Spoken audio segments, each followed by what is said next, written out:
What's up, everybody? Nick, I already see you in here. I'm not really sure what you're referring to on that, but if you care to enlighten me, I would explain.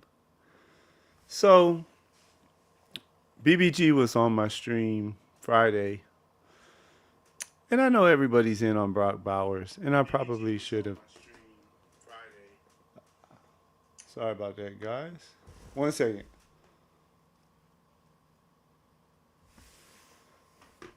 Sorry about that. I'm sure you heard the little echo in the background. Anyways, going into this year, I have been out on Bowers. I had only been taking him whenever he fell more to like true mid second round versus early second round. I think Bowers is an amazing football player. Don't get me wrong. And so this weekend I was thinking, because we actually took Bowers on a team when me and BBG were drafting, and I was trying to think to myself this weekend, why am I not more in on Bowers? Because I do think he's a beast. I do think he has potential to even be better than Mr. Kelsey. And I think I figured out why. I always talk about, the recency bias or how we let things in best ball that maybe happened to us in the past kind of affect, our thinking sometimes. And that's one thing I'm really trying to do more so than ever this year is constantly reevaluate my player takes, constantly reevaluate where I stand, whether I'm in on this player, out on this player. And I think it all has to do with just how the tight end room went over the last couple years. So we'll go back to 2023 when Andrews was like I want to say early to mid third round pick. And that same year, Kelsey was a first round pick. Now, I purposely drafted very, very little Kelsey that year, but I had a very large bag of Andrews because my thinking in my head that year, I remember, was, well, I definitely, I don't want to get burned by not having one of these two monster tight ends. I'm going to take the cheaper one. Sometimes I can even get him, later in the third versus having to take him early in the third. And then he's just as good fantasy wise, number wise, as Kelsey can be, and I'm not having to waste my first round pick on him. And we all know what happened. Mark Andrews got hurt, and all those bags went up in flames. Not to mention, Kelsey really didn't even pay off his first round price tag that year. I didn't have him, but it still sticks in your mind, right? So then last year, let's go to 2024. I was not drafting Laporta in the second and third round. Had very, very little. I'm not going to say I didn't have any, but I probably had maybe 2% Laporta. Kelsey was going in the third and fourth round. Same thing with him. I had very little of him. For a second and third round price tag, Laporta definitely didn't pay off last year. Kelsey probably not either at that price, considering how slow his year was early in the year. And so I think because of all those combinations, and last year I was really in on the later tight ends. Last year, Brock Bowers was one of my most drafted players, not just tight end, just players in general, because I thought he performed better last year than what I thought he would, but I thought he would perform pretty damn well. So I had a large bag of him last year. So, anyways, I just wanted to share that with y'all. I am officially back in on Bowers, or in on Bowers, I should say, even at the early second round price. I went back and watched more film just to just to reconfirm how much of a badass the dude is, I guess you can say. And hey, like I'm glad it's June 1st because I do think not being willing to take him on the right teams in the early second round when you feel he's maybe the best player on the board would be bad. So BBG, if you watch this, thank you because it was your draft Friday night that got me thinking and got me to rethink my Bauer stance. Made me do some homework Saturday night on it. And here we are. Anyways, let's say what's up. What's going on, Nick? Good to see you in here, Bendels. Oh, that's just what your way of saying hi. I got you. Everyone has their own little way. I do not think that Bowers will slide to the 2-3 turn.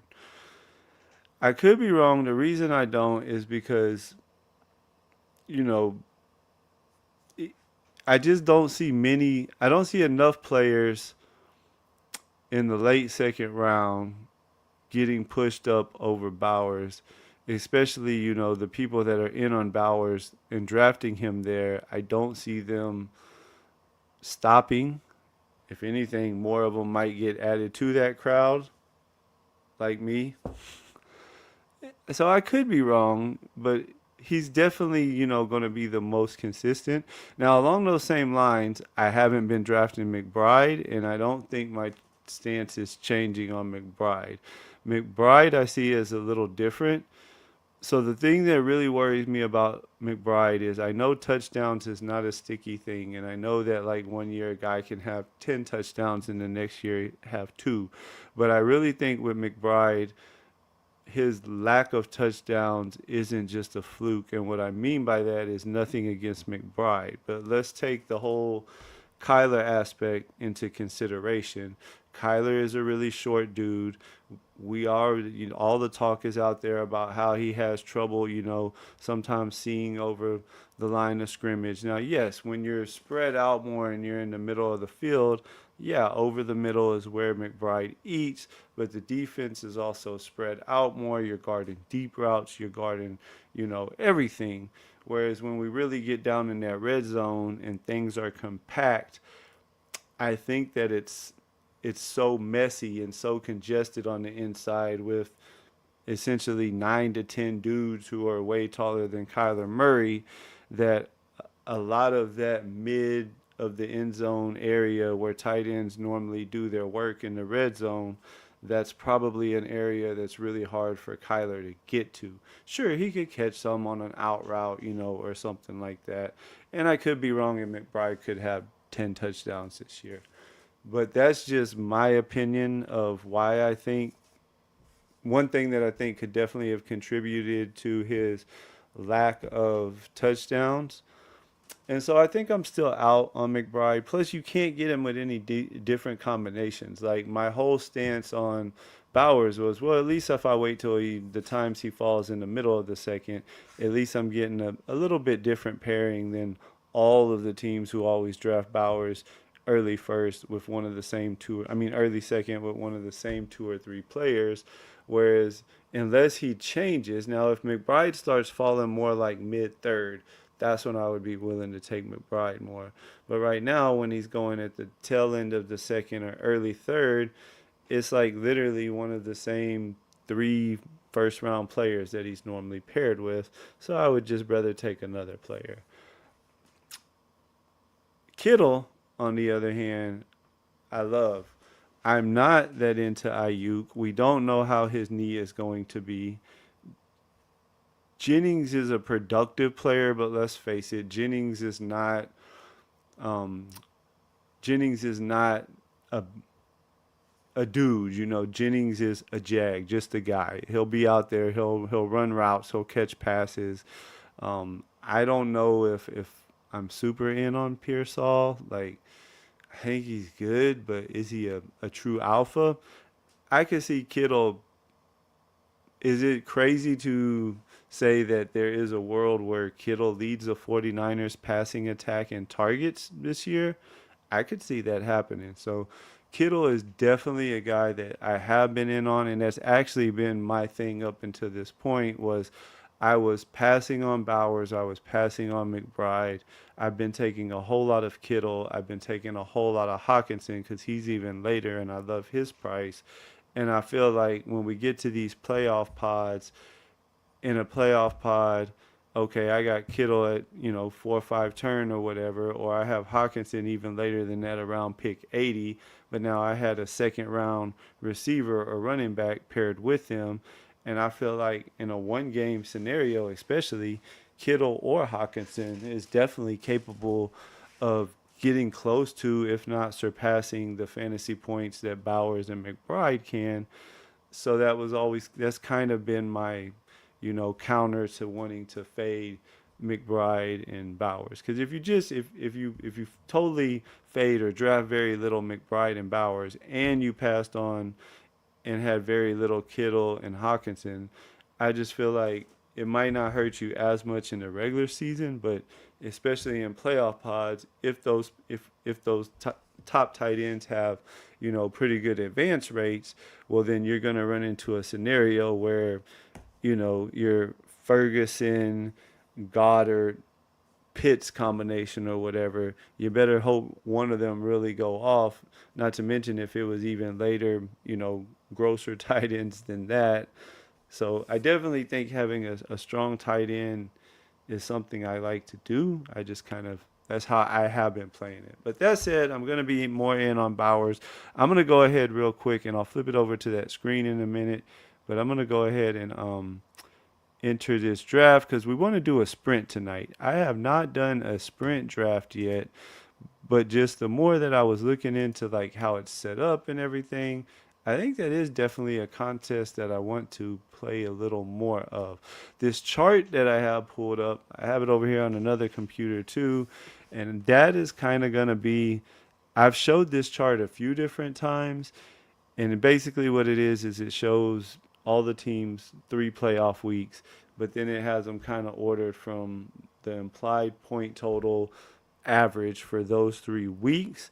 And so since with the sprint, we're not trying to build just for week 17. So I think what I want to do with the sprint is just really lean into this chart and just really try to get me some really nice team stacks like I always like to do, and kind of focus on those, teams on the top of this chart who are in good situations come fantasy playoffs, that 3 week stretch. Hopefully we get some of those teams into the playoffs, and then hopefully those teams can do really good. We're going to have them stacked up and correlated. We'll go ahead and flip over here now. We made our goal. We were trying to get to 50 subs by the end of May, and we did that. We surpassed it Friday night. So thank you to all of you who are subs. If you're watching this and you're not, go ahead and hit that sub. Hit the little notification bell. We're on almost every night at 9:45. Most of the time we take Saturdays off. Some of y'all probably already heard it before, but I have a special announcement. We'll save that for after this first draft. Hopefully this sprint will feel kind of quick. I was going to actually do my first one last night, not on stream, just kind of messing around after I was doing my Bowers research, or my Bowers thinking, I guess you could say. And when I first went to join, it needed like 10, and it was taking forever. So, yeah, we'll see how it goes. If it goes too slow, I'll hop out of this one, maybe see if the 20-second, this is a 30-second sprint if anybody wanted to join it. Sometimes I like doing 30-second ones when we're on stream, but if somebody doesn't start joining quick, I'll hop out and get into the 20-second one. In the meantime, let's see what Mark says.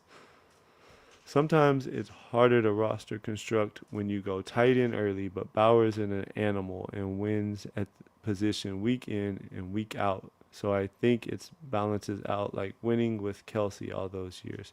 Yeah, I agree with that, and I'm not going out of my way. I definitely won't take Bowers in the first round. There's just too many other players that I like there in that first round for me to want to take him in the first round.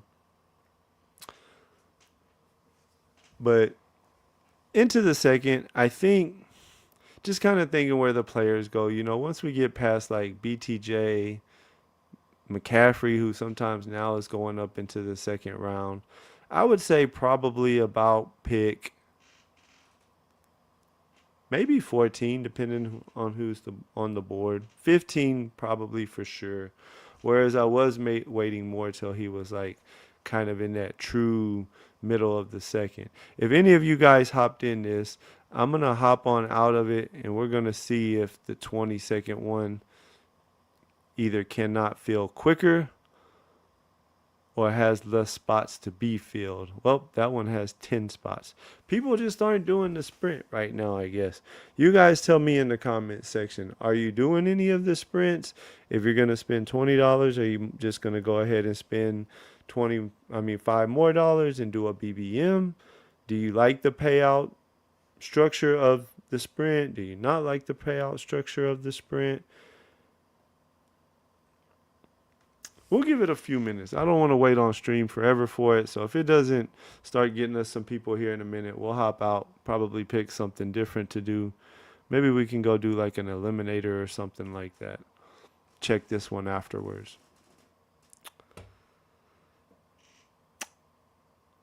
Matter of fact, I think that is what we're going to do because 6 people is probably going to take a while. So if you are in the room and you want to get in the same draft as me, I think we're going to try a 30-second eliminator, see how quick that feels. I'm going to count it down for you guys in 5, 4, 3, 2, 1. We are entering it now. And that one, of course, needs 10 people still. We'll see if it feels quicker. We will find some drafts to draft in tonight. I'm going to do a little shout out here.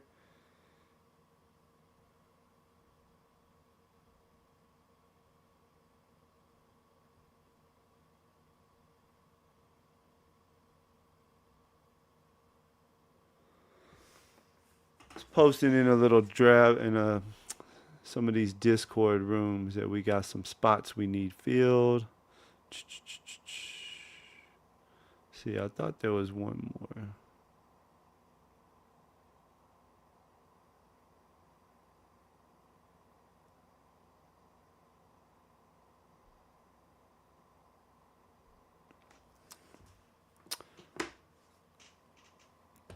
Drafts are feeling kind of slow tonight.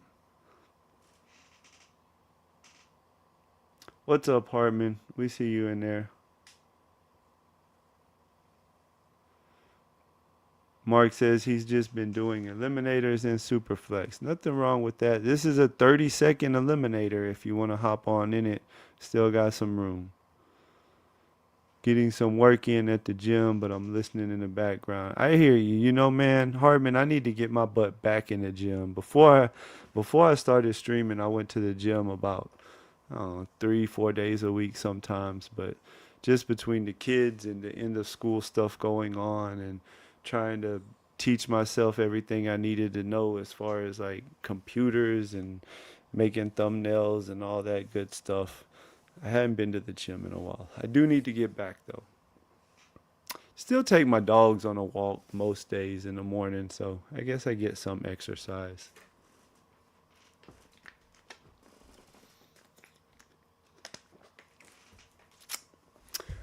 I played, if any of you guys are into disc golf, I played disc golf for the first time in about, I want to say it's been about 5 or 6 months since I got out and banged some chains, as we like to say, and had an amazing shot. It was true story. It was me and my dad, and we always just played match play or whatever. You know, I'm not that great at disc golf. I'm pretty decent, I guess, for somebody who just plays every now and then. My dad plays, and he plays pretty somewhat regularly, and so I'm generally better than him, but he can hang.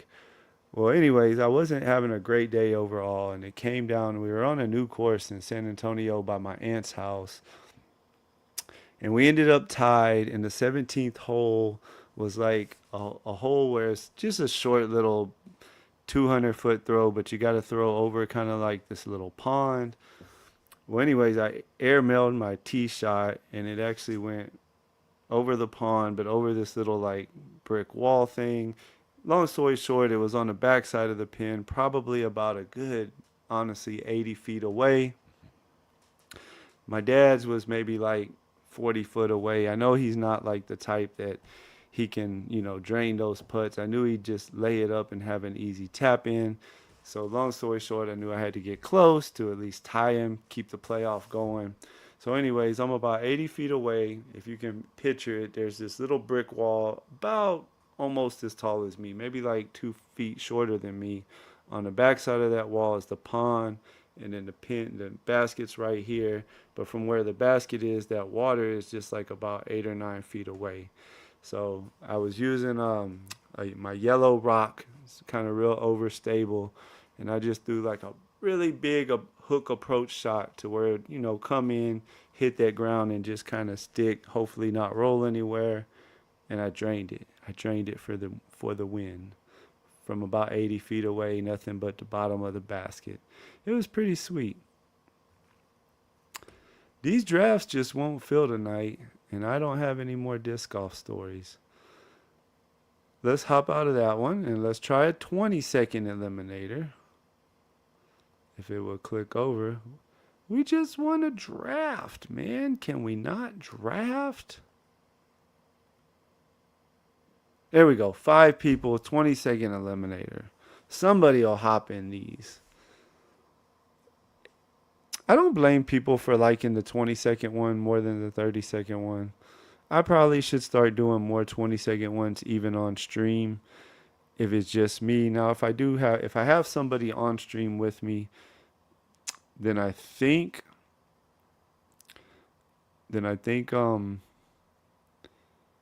if I have somebody on stream with me, I think I still want to do 30-second most of the time. I don't know. Maybe we'll try a 20-second and see. Here we go. 4 people. This one should fill pretty quickly. Already down to just 3. We're going to get an eliminator in. How have you guys been drafting the eliminators? Tell me in the comments. Do you have a set strategy? Do you find yourself going more with just 2 QBs, more 3 QBs? Only need one person. We should be drafting pretty soon here.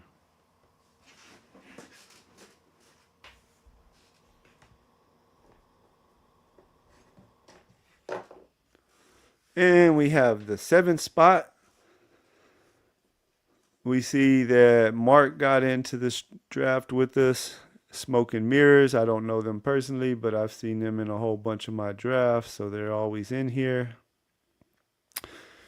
If you are in here and you're also watching my stream, let me know and we'll be sure to call you out. Talk about your team as we go along. Stick around for the end of the draft. At the end of the draft, I got a little announcement for you guys. Something I'm trying to put together in the not too distant future.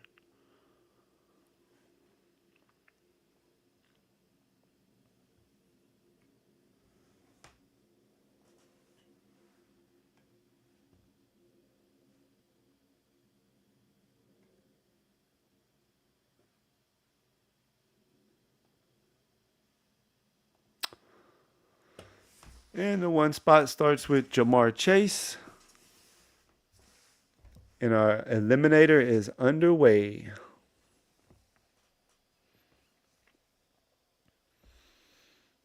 I'm going to draft a lot of these as the summer goes on. We've been talking about that a lot because I think it's going to be a real fun. If you have a nice stash of eliminator teams, and then, because some of them are going to get kicked out in that first round, with it being only half of them that advance.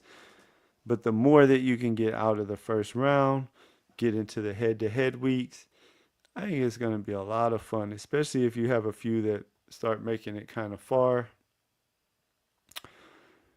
McCaffrey's already getting pushed up to the 7th spot in this. That's tough. I think we're going to go Puka, though. I like McCaffrey. I liked him a lot better when he was at the end of the first, early second. I like Puka. Puka led the NFL in yards per route run last year. Can't go wrong with that, right?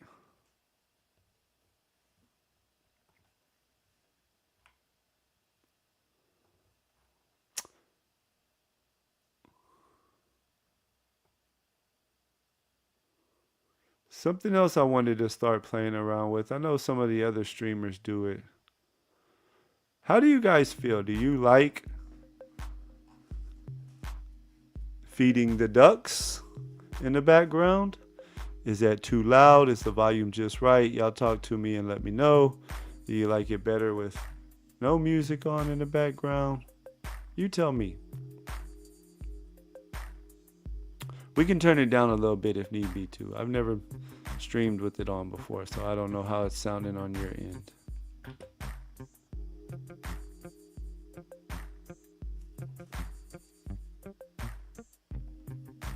Similar strategy, but heavier focus on running backs.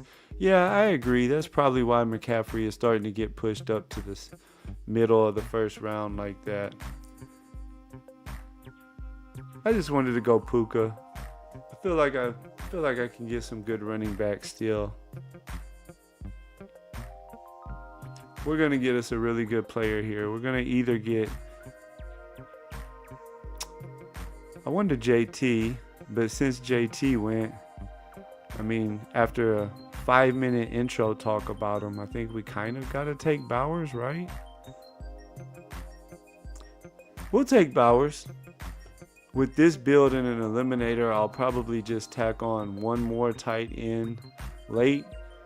Bowers does have kind of an early bye week, and Puka has the same bye week, so that's going to be kind of tough. We're going to have to just make sure that we don't take any more guys, if we can avoid it, who have a week 8 bye week, just because we plan on our team going kind of far. And so we want to optimize for that. And with our first 2 picks, both being on week 8 buys, we can survive it. We just have to plan for it. Especially no more receivers in week 8 bye. Our other tight end can't have a week 8 bye. Thank you, Hartman. Music volume is good. We'll play around with it. Sometimes we'll turn it on maybe when it's just us. If we have a guest, we'll keep it off. Let's flip over here and see what's Mark with the Saquon Allen start. Interesting. Like it. Nothing wrong with that. Possibly the best running back and best fantasy quarterback. The one hole went Chase, Bucky, and Kyron Williams. Are you guys in on Bucky? Let me know. I can't get there. That's another player that, I don't know. His price scares me. If Bucky was like, let's go look at the running backs real quick. If Bucky's ADP was more in the 30s with like Breece Hall and Cook, I would take him a lot more than what I do, which is very rarely right now.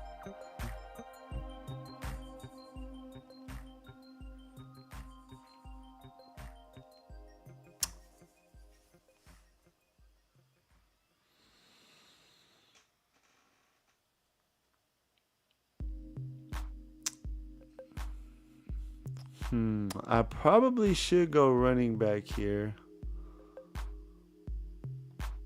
But I also want Rashee Rice. So we're going to do it. I generally don't go the first 3 rounds without a running back in the eliminator. Let's see if we can pull this one together. Mark says he is in on McBride still at the 2-3 turn. Smoke and Mirrors, he's in a lot of drafts. He started Bijan, Chase Brown, and Higgins from the 3 spot.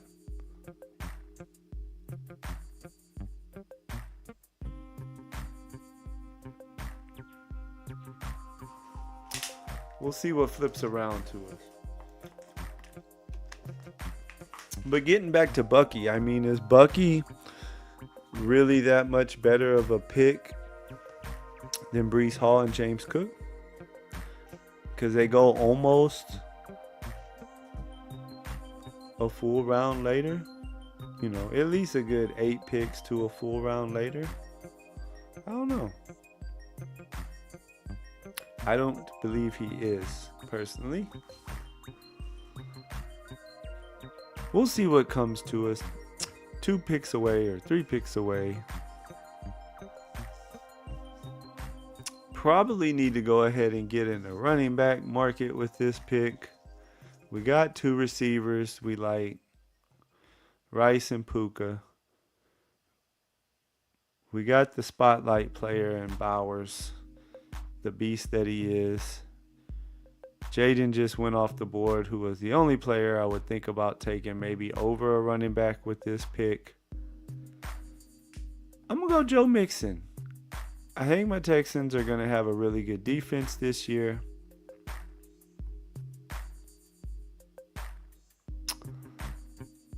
I do see a world where they have a nice lead in a fair amount of games with the way I think the defense will play. CJ has a bunch of new weapons to pair with Nico. I think our offense in general will be pretty good. A lot of the talk was it was our coordinator last year that was kind of holding them back. Like the things I'm hearing about the new guy, although we don't really know because he's never actually called plays anywhere. But Mixon doesn't, as it stands right now, have much challenge for his work. I mean, Dameon Pierce isn't taking snaps from him. The guy that they drafted, Marks, is more of a third downy type of back. Mixon is going to be in there dang near any time they're in the red zone. Late in the game, if they're needing to just run the ball and control the game and run the clock down, Mixon will be in there. The one hole went Chase and then 3 straight running backs, Bucky, Kyron, and Hampton. That's a strong little running back room.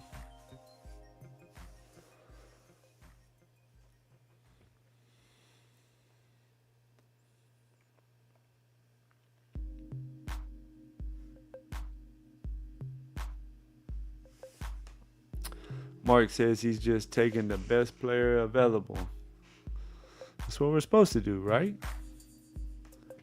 You know, tie it all in together as you go, but for the most part, we want the best players on the team. Kenneth Walker, I'm pretty high on Walker this year.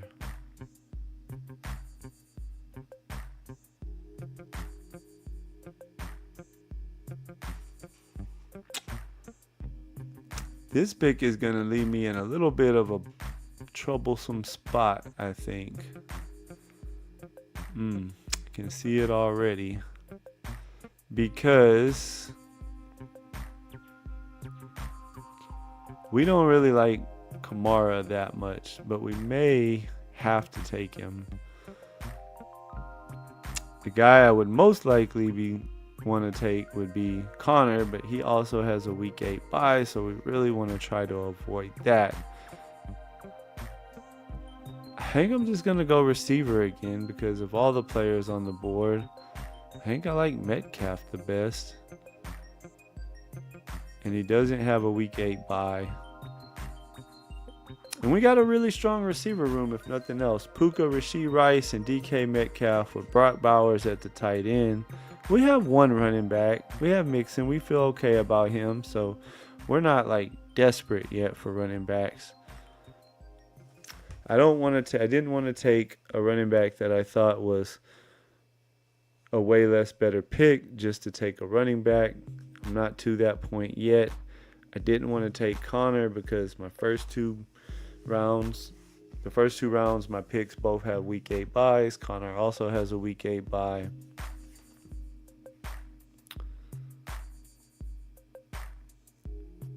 What are you guys doing with stacks in the eliminator? Are you trying to skinny stack, with just the one pass catcher with your quarterbacks? Are you not paying any attention to whether or not you stack? I've kind of been doing a little bit of both. I guess what I mean by that is I don't purposely try as much to stack like I would in a normal style tournament. But if within the build it works well where I got X quarterback and okay, I think the receiver from that team is a decent pick here, then I definitely will still do it.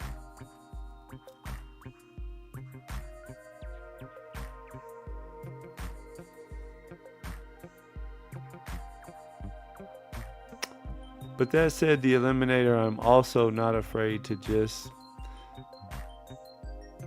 be unstacked.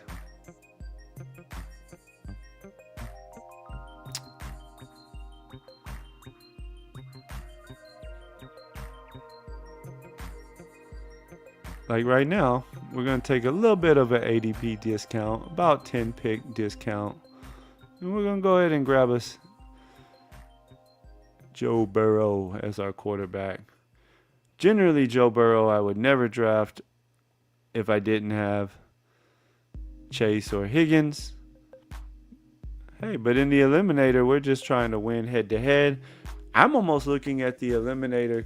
Again, y'all know I have a DFS background, and I'm almost looking at the eliminator like I'm playing a head-to-head DFS where like I'm just trying to put together the lineup that I think will score me the most points, because I don't feel like having the double stacks and bring backs for the correlation reasons that we like for week 17 in the regular tournaments, or just for the playoff weeks in general when we're trying to beat anywhere from 10 people in a puppy, or 15 in the BBM or something like that.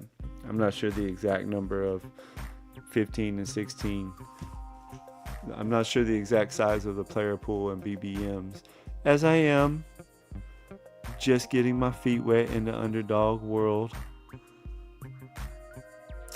But BBG initiated us. We are officially an Underdog bro now. We're just a badgeless one. We'll get it though. It's coming.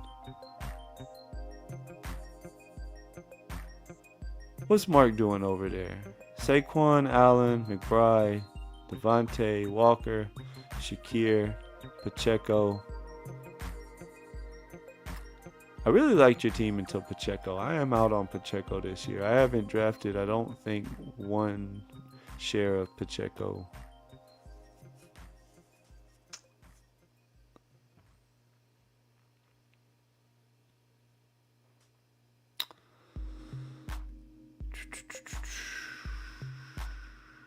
Let's see what we want to do here. We could use some running backs. He's not my favorite pick.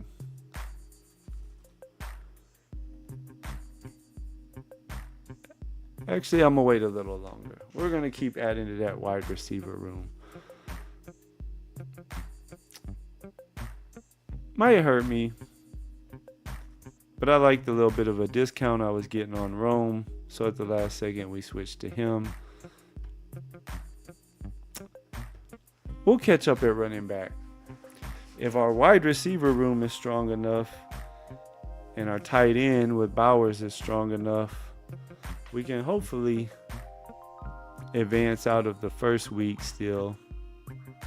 Need Burrow to have a big week one. That's part of why I took the little bit of a discount and went ahead and got Burrow, just because he is a guy who can definitely go off week one.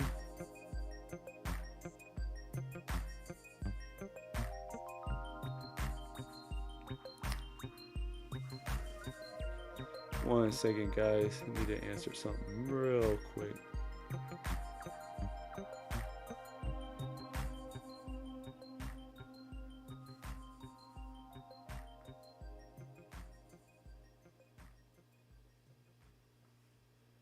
Sorry about that.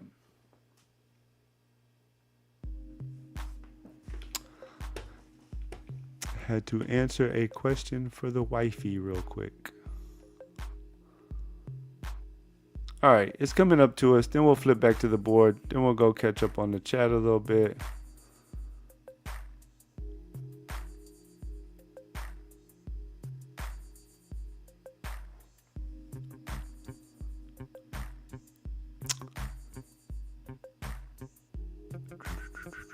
We are going to go with Jordan Mason. I think that's who we'll go with. I got a plan for the way back to to help tie the room in together. 2 running backs now out on bye week 6. This definitely isn't one of our favorite eliminator teams that we're putting together, but we're going to try to make it work. Andy Reid was saying Pacheco looked terrific in OTAs. Kyle Shanahan said that about CMC last year too, buddy.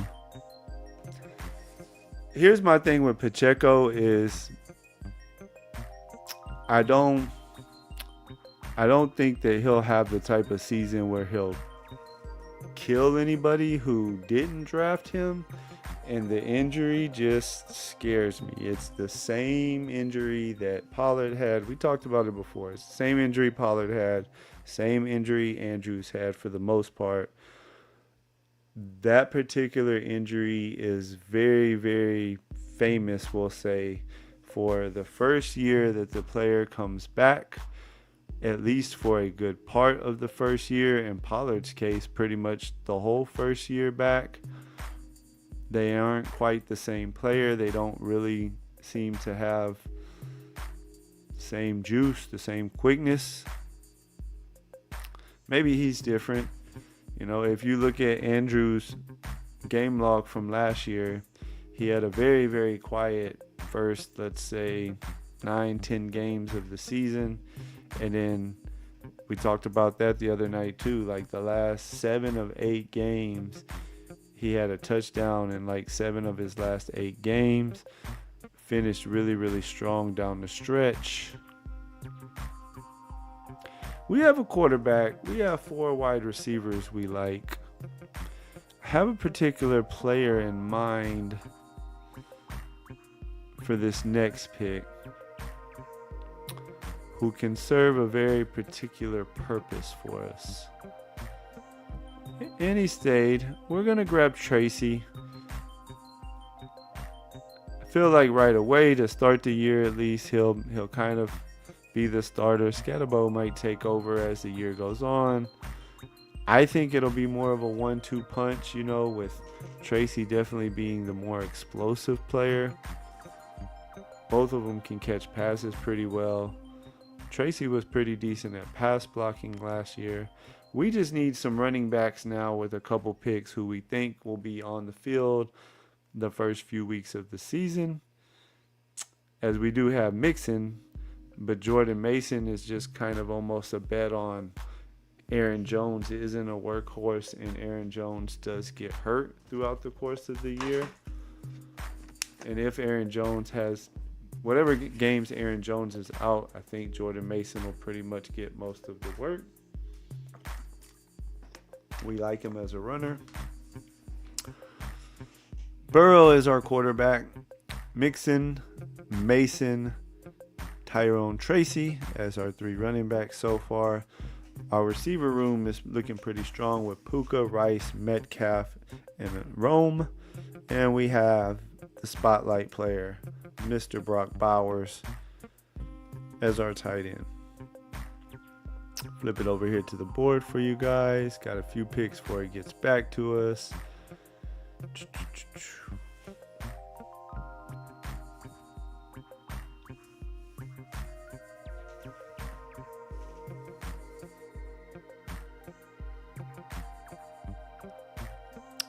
We are into the 10th round.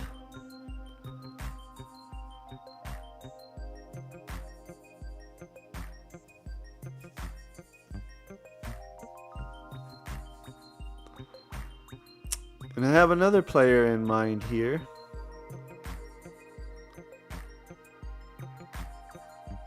That I think will fit what we're trying to do with this team really well. Serves a purpose. We're going to go Ramondre Stevenson. I like the rookie there. Ramondre will still be the goal line back. Ramondre will probably get some good work week 1 of the season still, hopefully. You know, so that's kind of giving us another option. We feel like we know Mixon is going to be good for us week 1. He'll be on the field. He'll be the main back for the Texans. Not so sure about Mason. That was more of a over the course of the season. I really liked him versus the other players on the board. So then we came back with Tracy and Ramondre as kind of running backs that we think will be out there on the field a good amount for their teams the first week of the season. Try to help get us out of that first week and into the head-to-heads. Because if we get into the head-to-heads, we're not as worried about our running back room as time goes on. We have a strong quarterback. We have Bowers. We'll have a strong receiver room. Now we can kind of get back to being a little more open, taking whatever we feel is the better player on the board as we caught up a little bit at running back. We're feeling better now. I was getting a little worried there for a minute, but we're feeling a little better about it.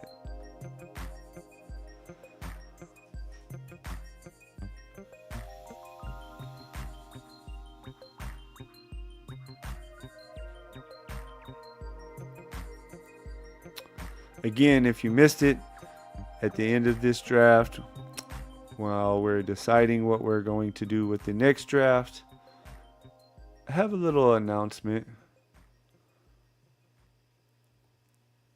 So stay tuned for that. Let's see what we want to do here. We could go with another quarterback. We got to make some sort of decision. We're just going to go ahead and grab CJ. I like to have a couple good quarterbacks. Kind of keeps with the theme. You know, the weeks that Mixon has a down week, maybe it's because CJ and the offense is doing really well. They have an early bye week, so if we can get by week 6 with them and still be in the hunt, maybe Burrow and Tracy and Stevenson, and then my strong wide receiver core with Bowers at tight end can help carry us out of week 6. We may end up tagging on one more quarterback late. But with Burrow and CJ, we also would be okay capping this at a 2 quarterback team and using the extra firepower for some more running back and receivers, since we do have a decent amount of players who have overlapping buys on this team. We may very well do that. The more that I think about it, this might be the type of team where I want to keep it at 2 quarterbacks, 2 tight ends, with Bowers being one of them.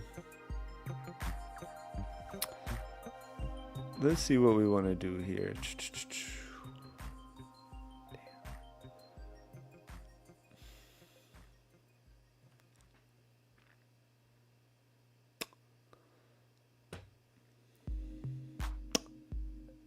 He has a week 8 bye, which is kind of already an issue for us. But I like Bigsby. He was really good last year, and I know they got the rookie Tootin. We'll see if Tootin can stop being fumbling Tootin.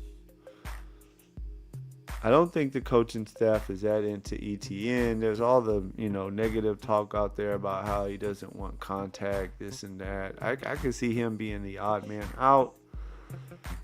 I wasn't too worried about the week 8 bye week because it doesn't overlap with any of my running backs. Yes, it overlaps with Puka and Bowers. But, hey, in week 8, if we're there, we only got to beat one other person. We don't even know who that other team will be. We'll have the best score out of Burrow and CJ that week. We'll have some decent running backs to work with that week. And even with Puka out, we'll still have Rashid Rice, DK Metcalf, Rome, whatever other receivers I draft on this team. So it's not the end of the world.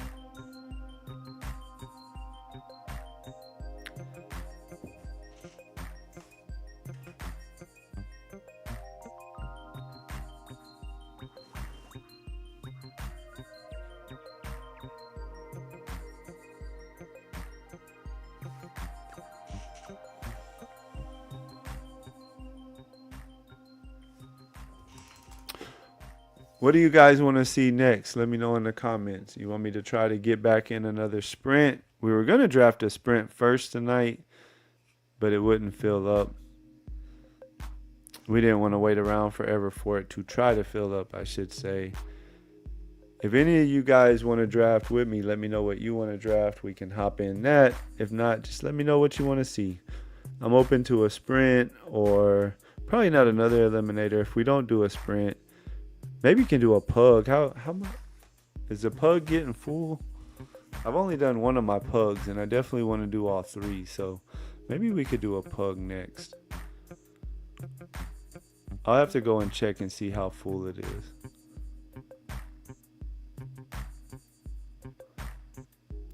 Let's start seeing what we want to do with this pick.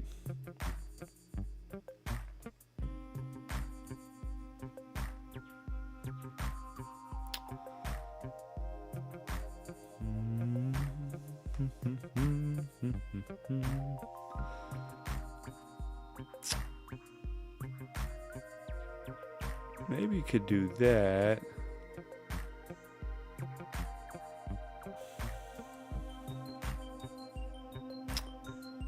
Yeah, let's do that. We're going to take Braylon Allen.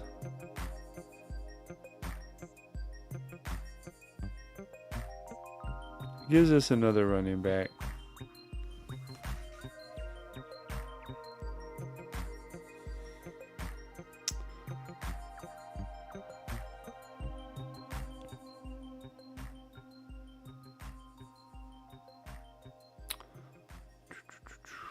As it flips around to the back end here, we are in round 13, about to be in 14, in this 20-second eliminator.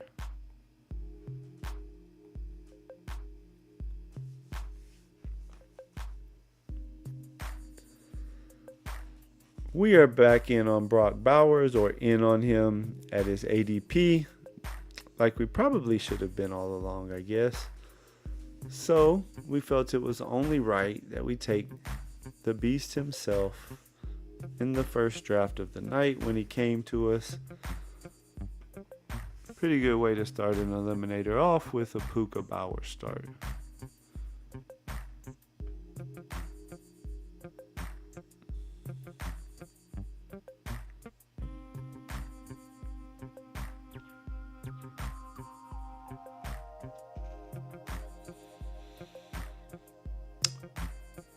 Could just go one more running back and be done.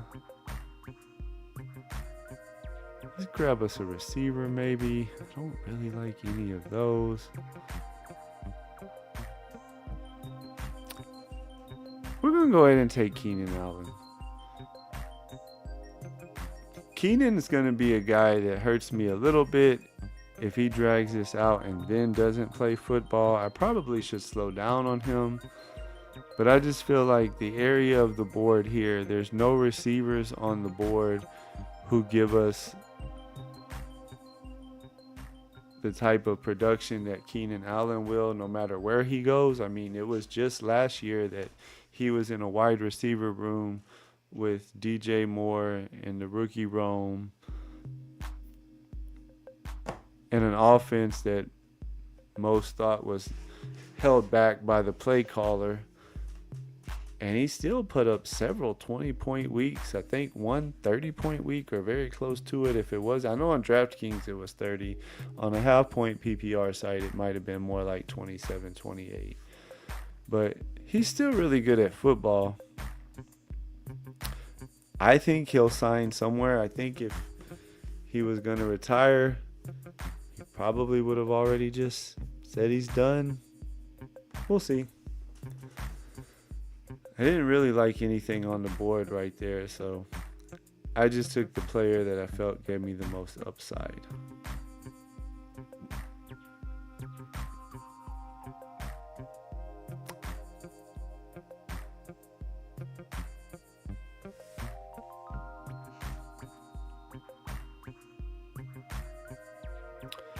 It's a few picks away from us. I think we might go Gesicki here if he sticks on the board. We do have Burrow. I said I don't worry about stacking my quarterbacks, but I think Gesicki is a really good pairing to put with Bowers. They have different bye weeks. Gesicki's not the type that's going to give you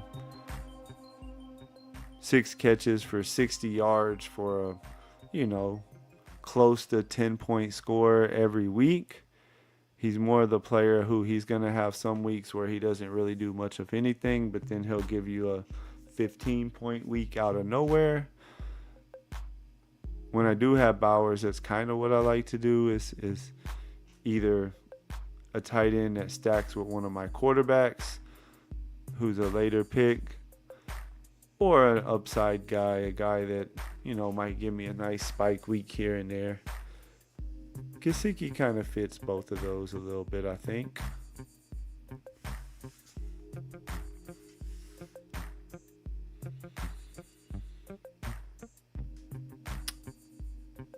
We're wrapping this one up. We're flipping into the 16th round. Let's go look at the team real quick. See what we need to do. So far, we're with the 2-6-5-2. Burrow and CJ are the quarterbacks. We're done there, I think, with this team. Running backs are Mixon, Mason, Tracy, Ramondre, Bigsby, and Allen. Receiver room is Puka, Rashee Rice, DK Metcalf, Rome, Keenan Allen, Brock, and Gesicki at the tight end spots. Probably this is a spot we want to go to receiver.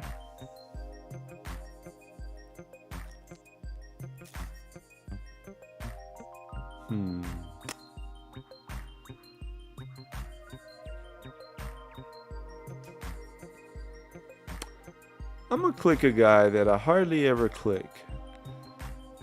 And my thinking on this is Mr. D-Hop, DeAndre Hopkins. I might have taken him one time before on a Lamar team. I generally don't take him.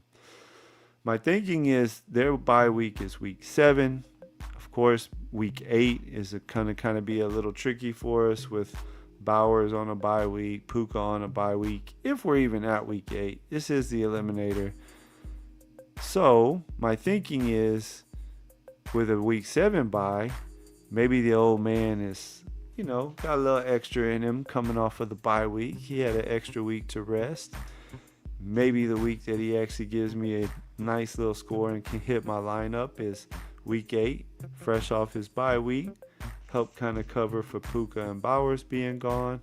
He doesn't need much. He could get a little, 5 for 60 and one of them be a touchdown, and it'd be a usable week.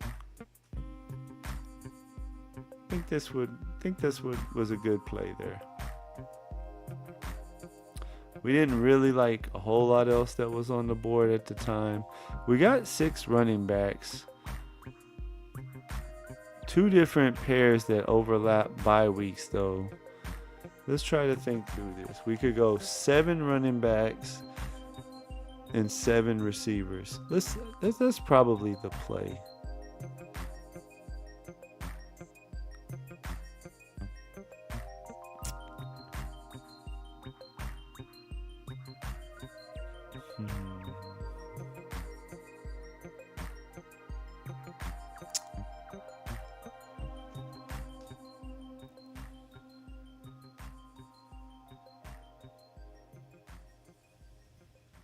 You know what? Since we clicked D-Hop, we're going to go with another guy we very rarely draft.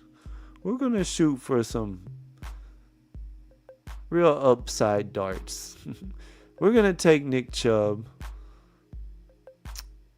because I do think there's still a chance that he goes to Chicago or Dallas.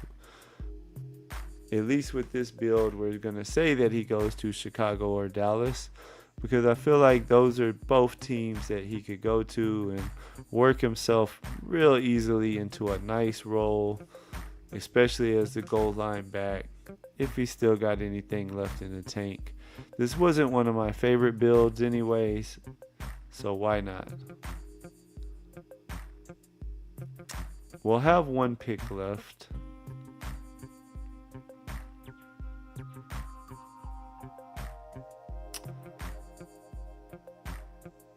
And we definitely need to add 1 more receiver. This isn't the type of room that I want to just stick with 6.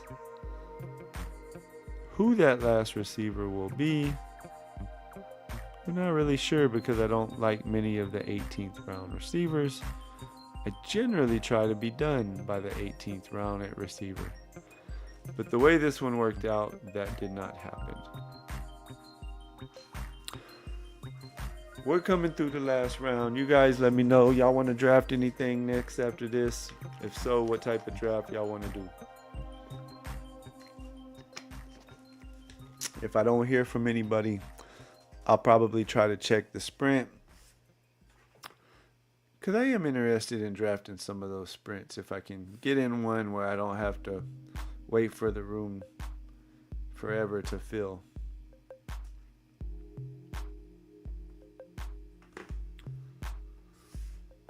We're back on the clock. I don't really like any of the receivers.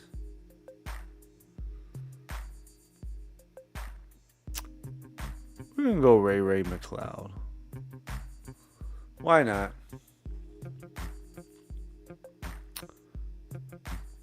We'll recap the team for you guys. We finished off with a 2-7-7-2. I've done that a couple times in Eliminators when I feel really good about my quarterbacks and when I feel really good with my tight end one. Or sometimes I know I have some 2 tight end rooms that are like Kittle and Hockenson together in Eliminators. I like doing that too. Anyways, Burrow, Stroud at QB, Mixon, Mason, Tracy, Ramondre, Bigsby, Allen, and Chubb as my running backs. Puka, Rice, Metcalf, Rome, Keenan Allen, D-Hop, Ray McCloud as my last receiver and last pick in the draft, with Bowers and Gesicki at tight end.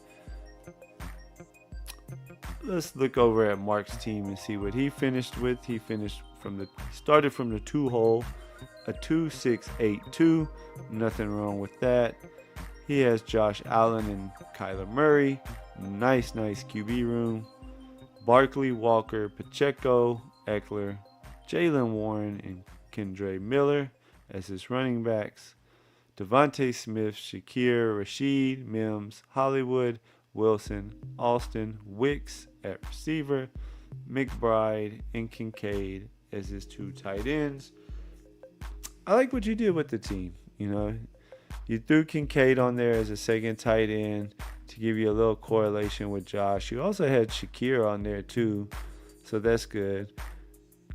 But you don't have any other week 7 bye weeks at least. You know, so you can get away with having a double stack with Allen, I feel like, especially because you have McBride, who's, you know, thought of as the number 2 tight end. So you'll be good there. You're only missing Shakir, but you had 7 other receivers. I like that team a lot. I like what you did since you had Barkley and Walker. And if you're drafting Pacheco even a little ahead of ADP, you're saying that you think he is going to be just fine and you think he's going to be good, in which case you have a Barkley, Walker, Pacheco with all different bye weeks as your 3 main running backs. So I like the fact that you stuck with just 6 running backs and went with 8 receivers to give you a little extra wide receiver firepower, since Devontae was your first receiver off the board. I like your team. Like it probably better than mine. That wasn't one of my favorite drafts, but hey, you never know what happens, right?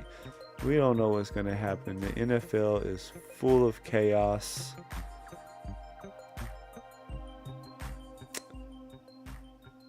Let's see. I didn't forget about my announcement, but let's see if any of these rooms are kind of getting close to full. That one still needs 9. Let's see what the 20-second sprint is like. 20-second sprint still needs 10. Don't think we're doing a sprint tonight, boys. Oh, you know what I needed to check? Let's go check that pug. Because I did want to fill it up. It's a 3 max, I think. What is he getting to? Half full. You know what? Let's see what the 30-second clock one looks like. Can we get in? Nope. Needs 11 people. What about the 20-second?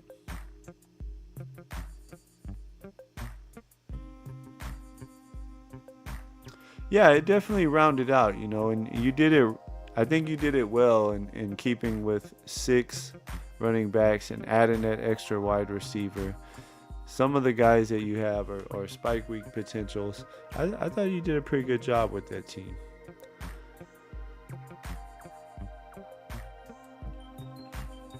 Oh wait, we just checked the sprint. We're over to pugs now. Let's see, where's the pug go? Are you guys doing any weekly winners? That's one of the contests that I think I'm gonna just stay away from. 6 people for the pug. Anybody wants to do a 20-second pug? I think I'm gonna wait around for this one for a minute because we got a little announcement we keep telling you guys we're gonna make anyway. So we'll talk about it while we wait on the room to fill. I see it's already down to just needing 4.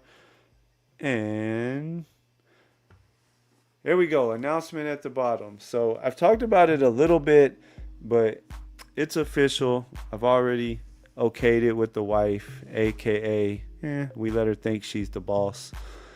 Wife, that is.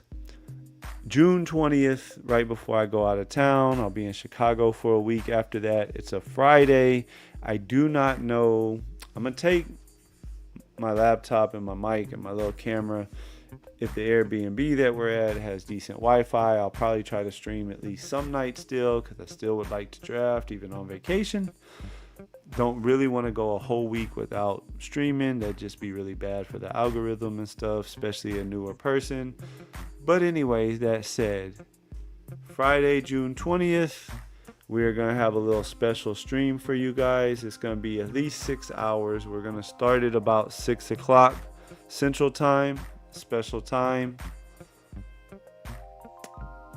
And the room is full, and Mark joined us again in here. Good to see you, Mark. Let's get the pug on. Don't recognize any other names off the top of my head. I am rocking with the 10 spot. Mark has a 3 spot. I like the 10 spot. We can make that work.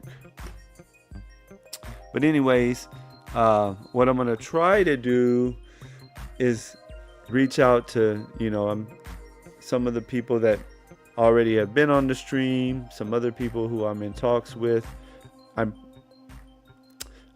I'll announce it tomorrow, but I believe Thursday, I'm trying to make sure it's still a for sure thing, but Thursday I think I'm actually going to be on somebody else's stream, probably about 8:30 Central. I still would probably like to stream myself, so we might have to do like a late night stream Thursday night. We'll see. But yeah, it's gonna be a lot of fun. I see you in there, Mark.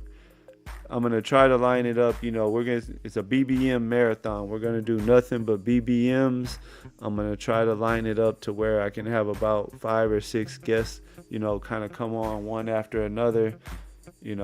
So Hartman, Huhames, BBG, all you guys out there, if you're down and you think you want to be a part of it, reach out to me, let me know. Probably here in another week or so, I'll really start trying to, set it up as far as who's going to come on when, so I can have everything lined out for that day. It'll be a lot of fun, I think, though. I figured it'd be a good time to do my first extended or long stream, marathon, whatever you want to call it, right before I take off for vacation.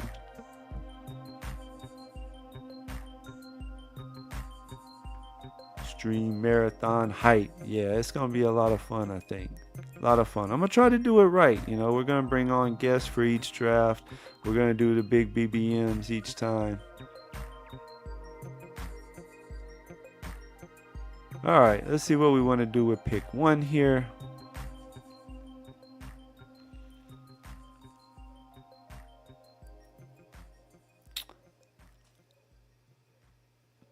From the 10 spot,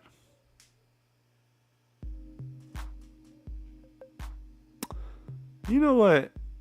I'm going to go with my boy Nico just because I want more Nico, and it never works out where I can get more Nico. It seems like every time I'm in the 11 or 12 spot, somebody reaches up and grabs him ahead of me. So we're going to go Nico. I think he's a fine pick at 10. You start getting to like 8 and stuff, then I think probably you should wait. And you know what? I'm glad I did it that way because I think it was about a week ago I told you guys I want some more BTJ Nico starts. And we got one. I think I only have one so far this year that started BTJ and Nico. It's what I wanted some more of, and we made it happen. If I went the other way, if I would have took Brian Thomas, somebody would have grabbed Nico for sure. So that kind of worked out. I'm glad we did it that way.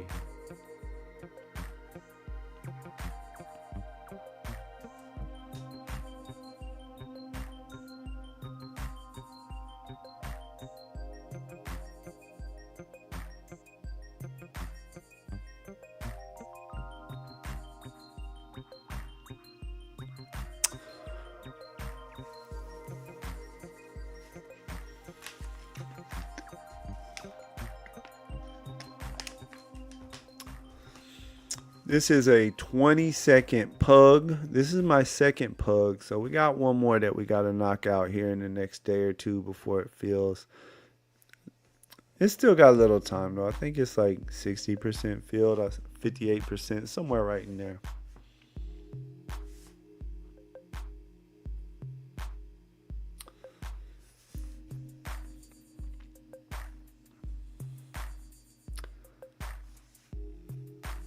Let's see what the Chase drafter does. He started with Chase. Now he goes Higgins and Marvin Harrison for the classic.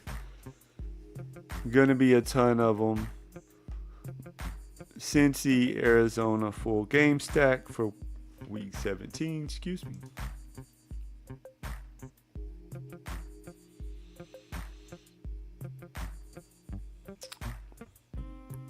Mark in the 3-hole went Bijan, Tyreek, Chase Brown. Nothing wrong with that. The 2-hole started Barkley, Wilson, Rashee Rice. The 4-hole CD, Ladd, and Terry. It's getting back to me, and it's a 20-second clock, so I want to flip over and kind of start thinking out what we want to do here.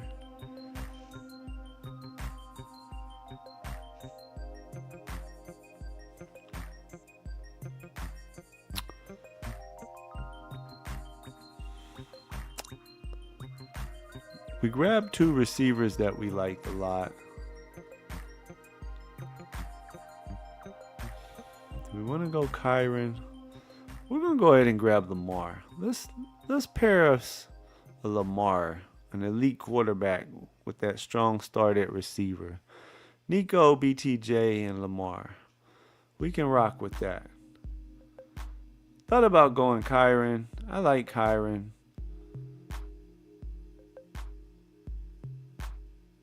But we want us some Lamar.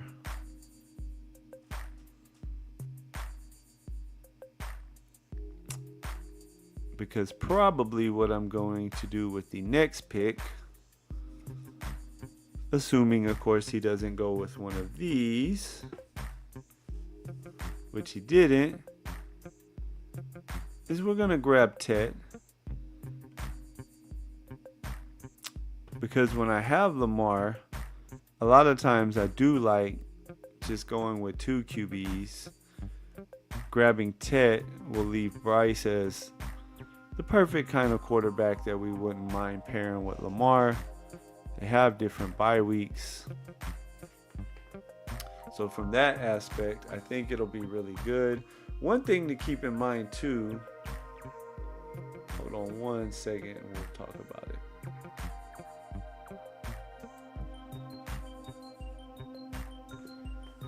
So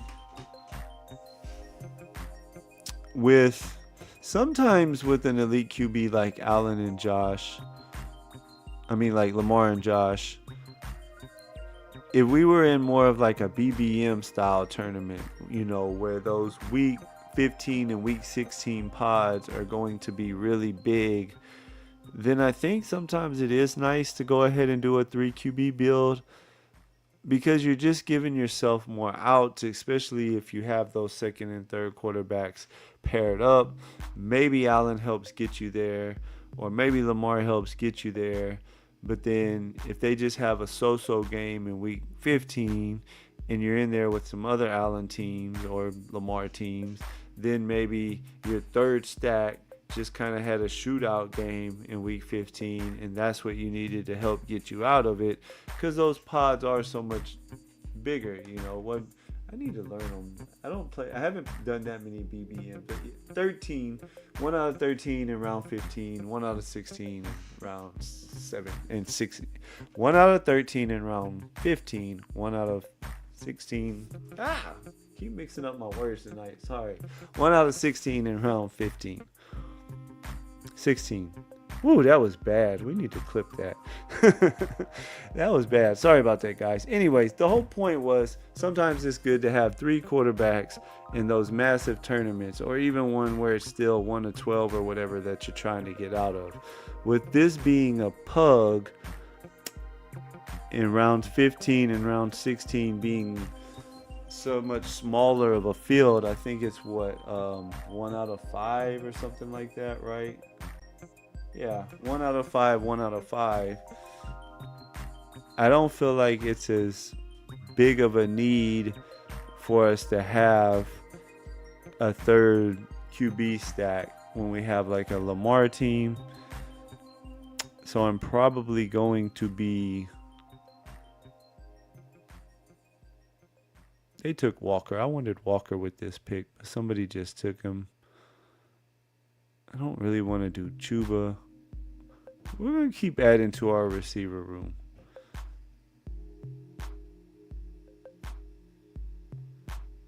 So far, we have no running backs, but we have a hell of a receiver room with Nico, BTJ, Ted, and Ridley.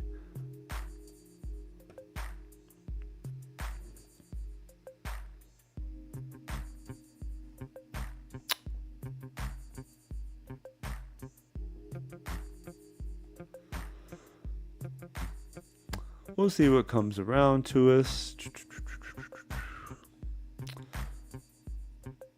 We're probably going to grab 1 running back here.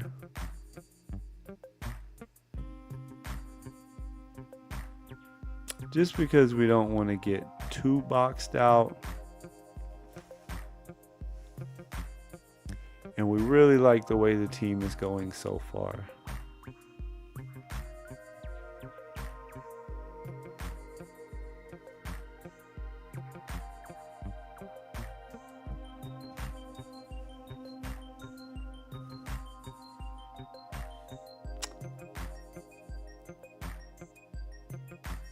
We're going to get Connor. I almost reached down the board a little further for somebody else. But Connor's the main back in Arizona. They like to run the ball. They want to run the ball. He's a good RB1 for a team like this where we have 4 strong wide receivers and Lamar.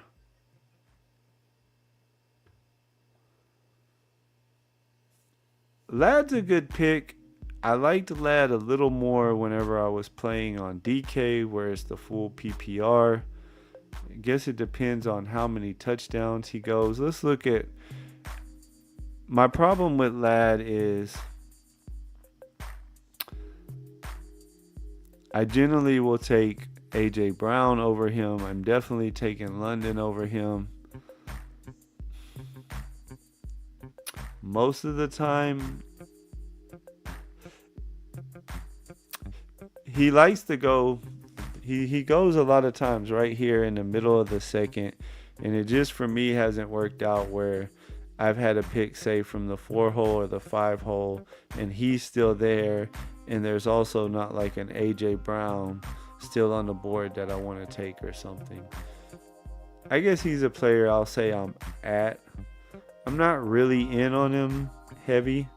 I'm not really out on him and fading him or anything. Yeah, I knew that wouldn't work. I was hoping maybe I could get lucky and Judkins would come all the way back around to me. I almost reached for Judkins over Connor, but I felt like Connor is a little bit safer bet as my RB1, and I really liked the way this team was going. Connor had the higher ADP. There definitely was not a chance of Connor coming all the way back around to me. Whereas I have seen Judkins come back around to late 7th before. Not often, but it does happen sometimes.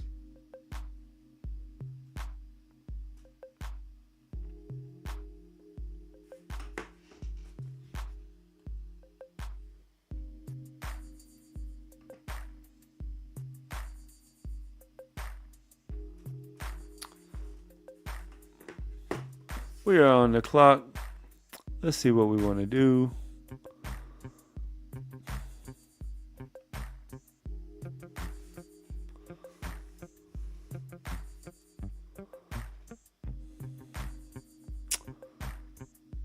I don't really know exactly what I want to do. It's not a ton that we like. We're going to go with Brian Robinson.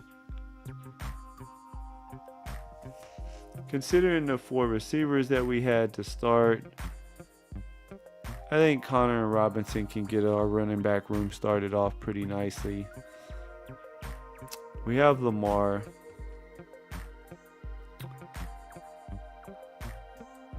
What's Bateman's ADP? Yeah, right around 110, I think. Oh, there he is, 113. Maybe we'll try to stack him on later. I'm not afraid to just run Lamar naked. I do like to try to maybe add on Andrews or Bateman to his team.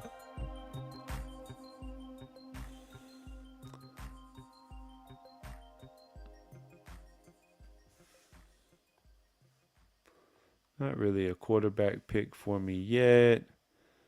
Don't really like any tight ends there. The receiver that we would have liked to have just went.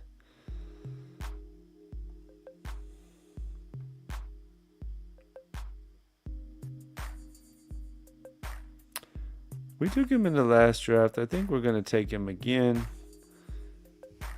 I like Jordan Mason. I like Jordan Mason because I think he gives us some usable weeks on a good offense whenever Jones is healthy.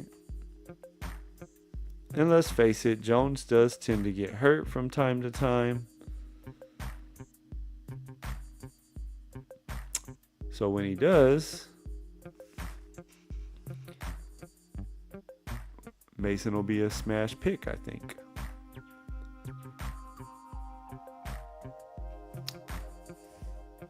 And it's just one of those nights. We keep getting the spots in the draft where we don't really like stuff that's on the board.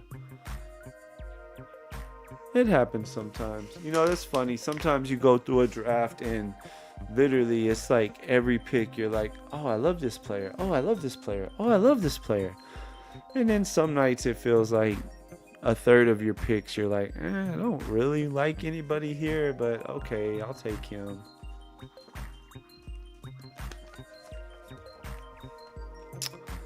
But we never know, right? We try to construct teams. We have ideas of how we want to build these teams. We think we know what proper structure is. But in the end, the NFL is a crazy season. Last year we said we had to draft 5 receivers in the first 6 or 7 rounds, maybe not 6, first 7 or 8 rounds, because receiver firepower is just so important and we got to have it. And then every running back in the world damn near went off for career years and we all look stupid.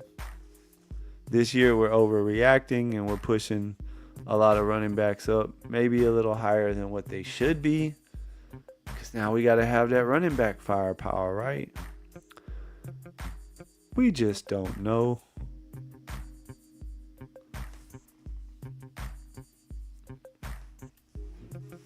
What's Mark doing over there?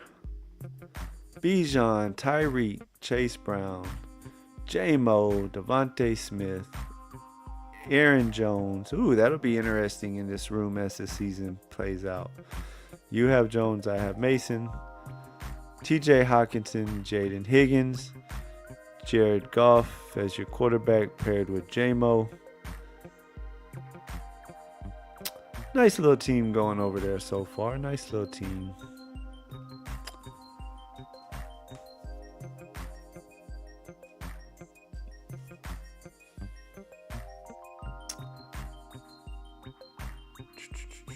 What pick are we at? 106. They don't have any tight ends.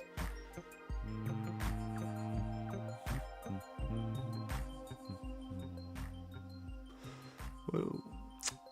What is the... Let's see. The 11 hole has 3. He has 3. Neither one of them have a tight end, though. He just went off the board, though.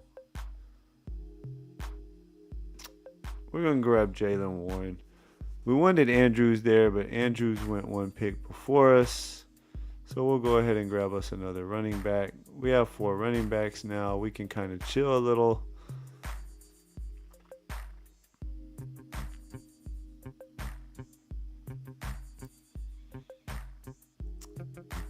We'll recap our team as soon as we make this next pick, since we're kind of at the turn.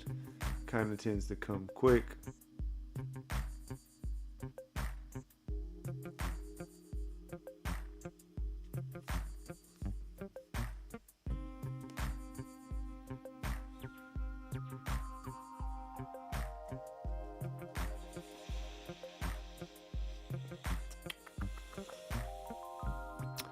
And see, I'm going to pass up, I think, the stack. Bateman would be the obvious pick because he's a stack, but I just like Trey Harris as a player way more than Bateman. And Lamar is a guy that I don't mind running unstacked. And I could always throw Likely on in a little bit to give me some sort of a stack. We could always get gross and draft Hopkins again like we did in the Eliminator as one of our last picks. I wouldn't mind it on a Lamar team, to be honest.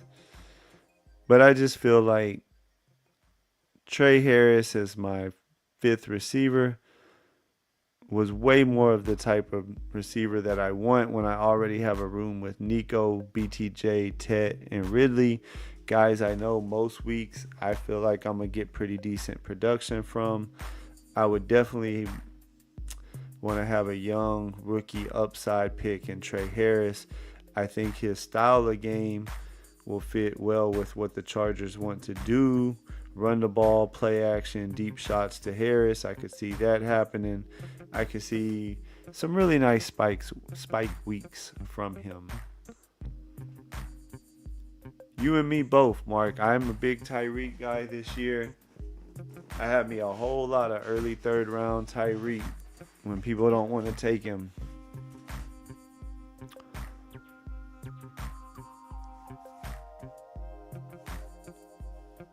Two years ago, we were drafting this guy early 1st round. And he set all kind of, I'm not going to call it records, but he was very, very, very super efficient with like his yards per route run and all that stuff 2 years ago. I mean, just off the charts good. We talked about it on that when Miami team was my spotlight, that like I'm totally in on Miami this year. They could very easily just go back to being the really good, fun Miami that we know and love. I don't like any of those running backs. I'm not a best guy.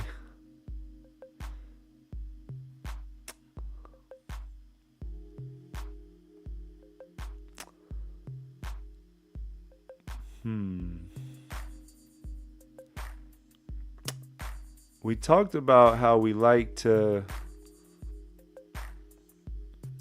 just keep Lamar with 2 quarterbacks. I was originally going to wait and try to take Bryce later, but we kind of got to a point where right now I didn't really like any of the receivers or running backs that were right on the board that much.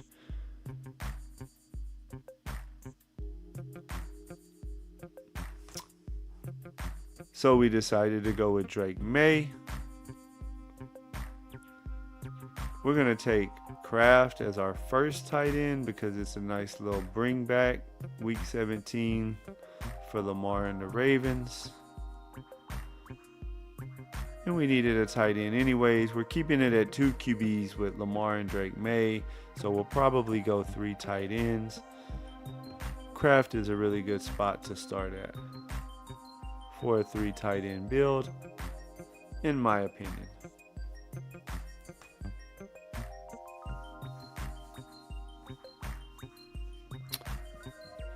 This is a pug. We had 2 of them left to do. If you weren't here earlier, we tried to get into some sprints tonight, but they just were too far off from being filled. So we went and drafted an eliminator first. And now we hopped into this one.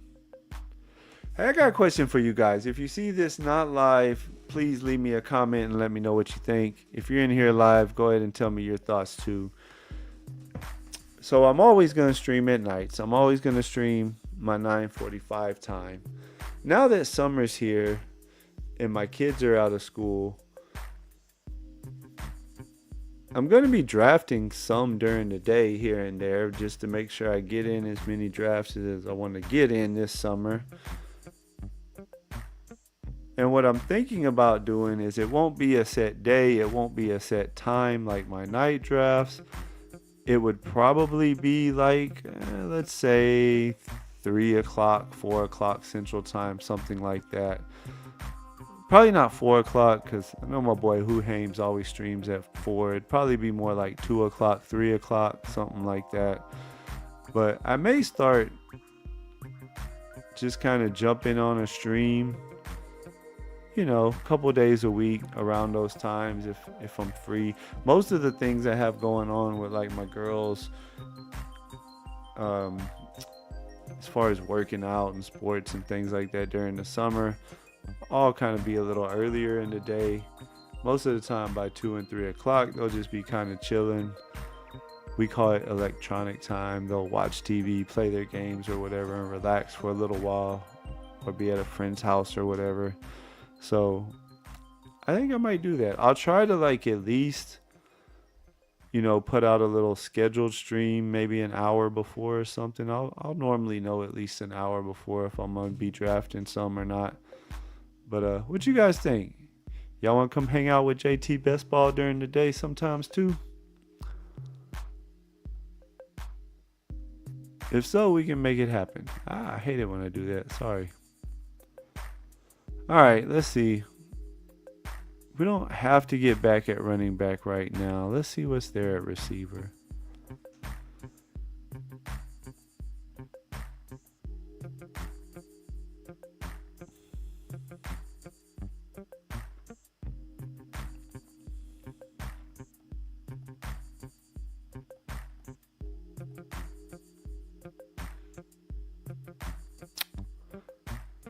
I think we're going to go with Leggett. We keep talking about we're in on him. We already have Ted. Who knows? Maybe we do end up making this a 3 QB team. After all, it doesn't really make sense since I have May and Jackson. But we did take Ted and Leggett.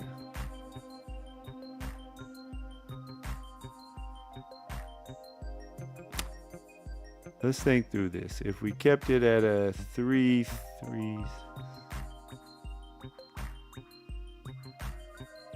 we can maybe get away with it. Let's see what running backs, tight ends, and receivers are on the board real quick first.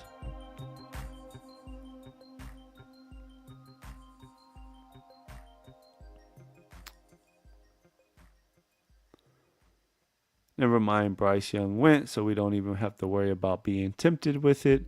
I'm going to take the ADP discount. Kyle Pitts has burnt us more than just about anybody else out there in football. But he's about 12 picks past ADP. And I think he'll be a really nice second tight end in a 3 tight end build. Both of my tight ends so far have week 5 bye weeks, but we don't care as much about that in this style format.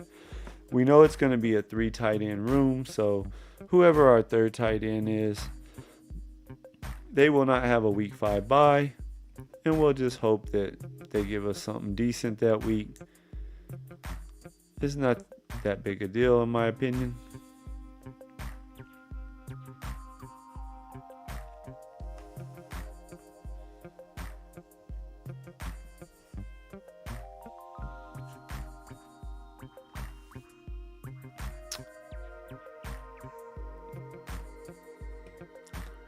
Mark is over there in the 3 hole.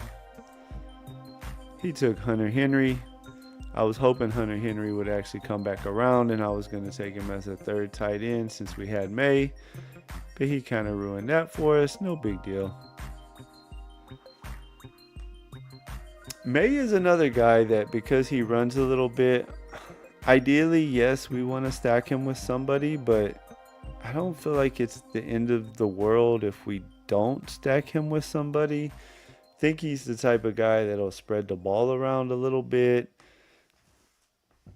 If anybody is, I think if Diggs is really healthy and close to even pre-injury Stephon Diggs from last year, then I think Diggs will be their top target earner. But even that said, I don't like Diggs' price, and so I draft him. I don't love his price. I don't hate his price, I guess is what I should say on it.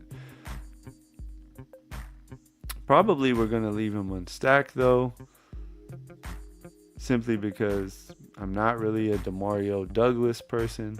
I think they'll use Diggs a lot in the slot, which kind of eats into what he does as a player.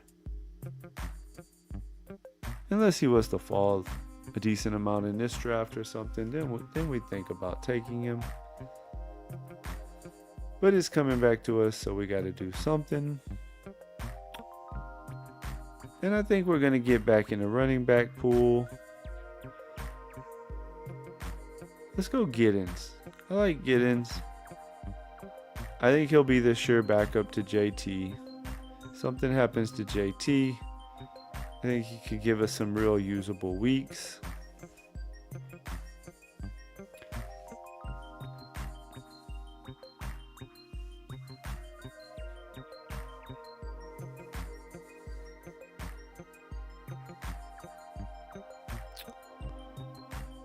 We can wait a little while longer for our tight end. We waited a while to start at running back, so I wouldn't mind adding a 6th running back to this team.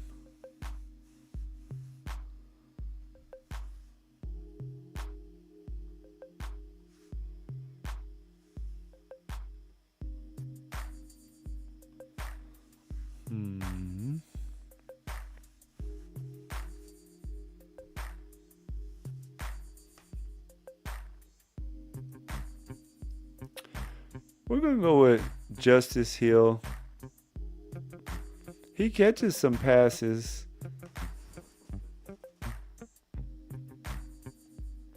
Or could we do Lloyd? Can I switch it quick enough? Nope, we couldn't get it in quick enough. Oh well, nothing wrong with the team stack. We were either going to do Lloyd since he's a bring back, or Justice Hill because he team stacks with Lamar. We didn't have any other stacks with Lamar because we didn't want to go Bateman. If you remember earlier, we decided to go Trey Harris over Bateman because we thought he was just the better pick. We do have Kraft as a bring back to that game. So, hey, you know what? If we get to week 17, maybe it's just Lamar doing it with his legs. Kraft gets in the end zone for Green Bay. If Henry gets hurt, we could get some very, very good usable weeks out of Justice Hill. Even without him getting hurt, he had a couple usable weeks last year. They do have Mitchell. I can't think of the guy's first name right this second. Keaton Mitchell. They do have him also. But it's a 6th running back, and it kind of correlates with the team. And again, I always talk about it. We don't know what's going to really happen in the NFL. So that's why I think that as you start building out your teams, especially with those first 3 or 4 picks, anytime that I can add more players from that team, then I think that is definitely a very, very powerful thing to do.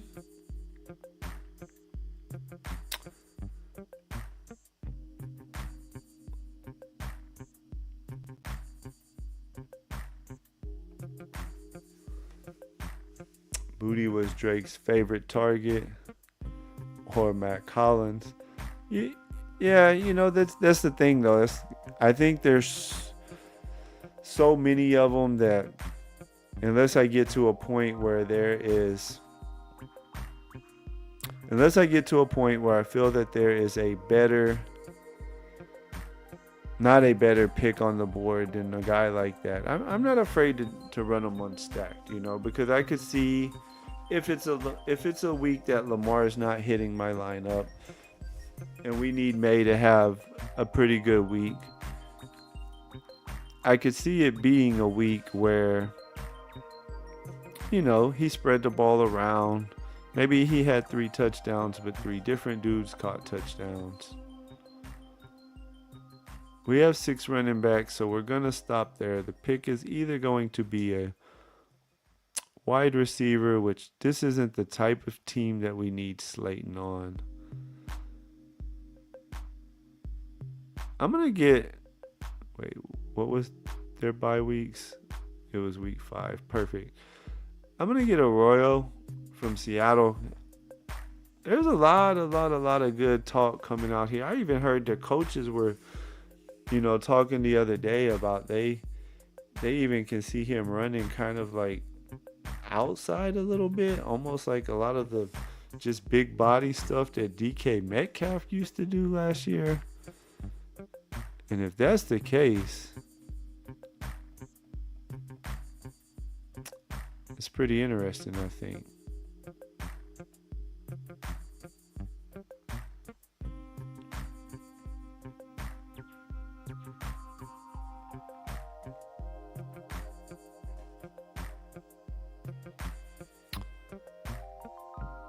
We could go with Booty to at least give us some sort of stack. I don't love any of the other guys on here, so why not? We'll take Mark's advice. We'll throw Booty on there as a last receiver. I'm going to look at the board whenever I'm done with this one. I don't know. I try to be honest. Some nights I feel like I'm really on it. Some nights I feel like I draft some really, really good teams. Thinking back on it, this particular team, I think it turned out pretty good overall. It's definitely got a chance. I bet if I look at the board in a minute like we're going to do, I bet I can see some spots where maybe I could have played things a little differently. But hey, we're all human, right? We're never at our best every day. I do feel like one thing that has helped me have the success that I have had the last couple years in best ball is I'm always willing to analyze myself almost on a daily basis, as far as like, how am I drafting? Like, do I feel like I had a really good draft? If so, what are some things that I thought was really good about that particular draft? If I have a bad draft, what maybe could I have done differently? It's like anything else in life. We live and we learn. Let's recap the team real quick.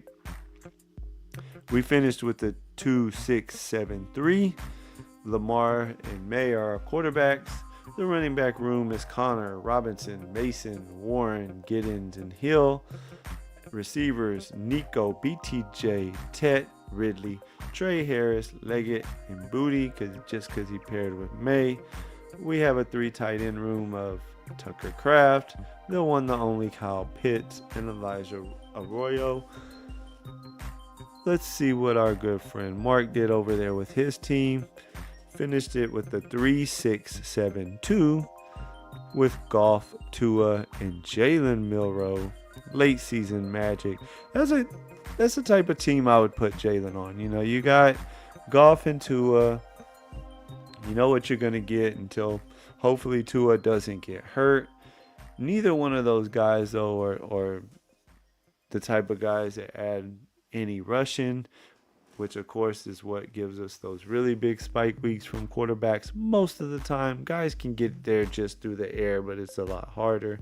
So I do think that's the nice type of team to put Milroe on. Running back room, Bijan, Chase Brown, Aaron Jones, Javonte Williams. That's a name I have trouble clicking, but we could all be wrong, and he could just be the Dallas starting running back all year. Austin Eckler, Jalen Wright.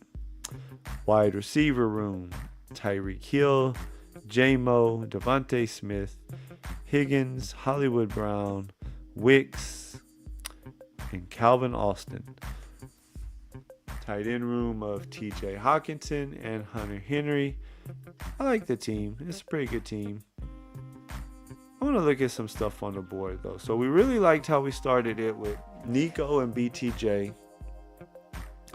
Then we went Lamar and Ted. Then we went Ridley. I like the Connor pick. I think, let's see, it was the 11th there.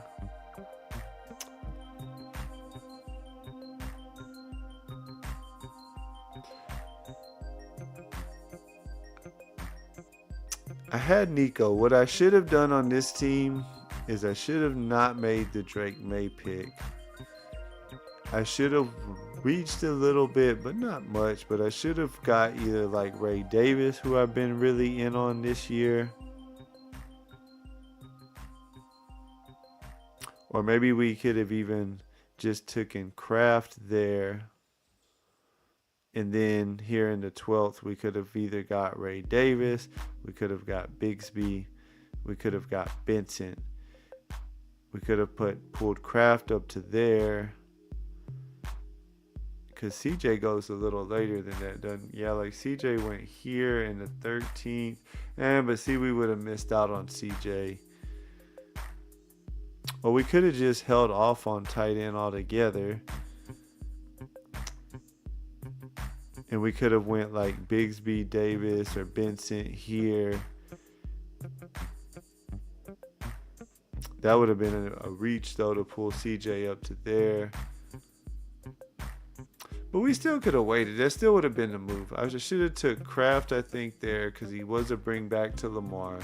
Then we could have went Davis, Bigsby, or Benson right here, which would have been a way better running back than, in my opinion, than a Giddens or Hill, or at least I like him better. And Davis will be on the field even with Cook there.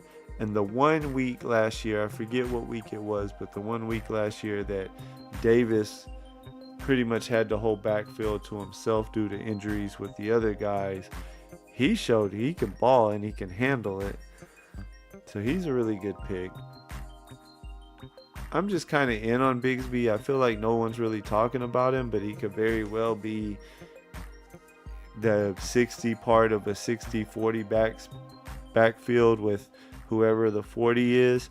And he'll probably, of the 3 running backs they have, he's definitely got the build to be more of their goal line back. He can catch passes a little bit. So I'm definitely still in on him. So we could have went Kraft there, a running back there, and tried to push CJ, which looking at the board, we know CJ wouldn't have came to us. But then we still, if CJ didn't come to us, we could have did the Leggett pick like we did. Where did Bryce go? Bryce must have went early in this one. Drake May, see. Oh yeah, Bryce is right there, so I guess we would have had to take Bryce instead of Leggett. I probably could have, if I would have been doing it that way, I probably would have looked at the board to see how many quarterbacks these guys had. I would have saw that that they each only had one quarterback, and then I just would have simply done it the other way. I would have taken Bryce right here and then tried to get Leggett to flip back around to me in the 14th. I think I would have liked the team a whole lot better that way, honestly. I probably could have still took Giddens, but he would have been my sixth and final running back. I wouldn't have had to put Justice Hill on there. If we didn't have to put Justice Hill on there, maybe we could have went ahead and went with Douglas. Anyways, I don't know. You live and you learn, right? Damn, I just left the gym and you're still on. Long stream tonight. Like it, bro. Yeah, we generally try to go about 2 hours. I generally do 2 drafts. You know, we talk about either a player or a concept or something like that before we do the first draft. You know, and then we hop into a second draft. We're going to go ahead and hop off here for the night, though. If you missed my announcement earlier, let me find my little banner here I made for it.